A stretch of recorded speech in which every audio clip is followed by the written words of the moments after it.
సొంత కూతురు already phone కూడా ట్యాప్ చేశారన్నారు మంత్రి పొన్నం ప్రభాకర్.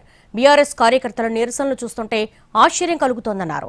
తప్పుడు పని చేసినా గొప్ప పని చేసినట్టుగా ఫీల్ అవుతున్నారని ఎద్దేవా చేశారు మంత్రి పొన్నం.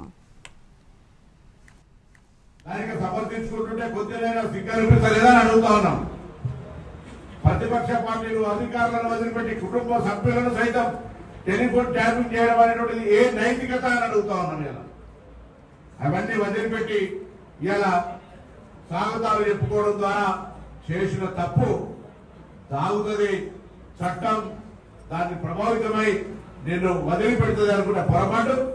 చట్టంలో ఇటువంటి ఒత్తిడులకు, ఇటువంటి ర్యాలీలకు, ధర్నాలకు భయపడితే చట్టం అనేటువంటిది ఉండకలేకపోతుంటే కూతురు ఇచ్చిన అల్లుడి టెలిఫోన్ కూడా ట్యాపింగ్ చేసిన తర్వాత ఇలా నాకు అర్థం కాలే.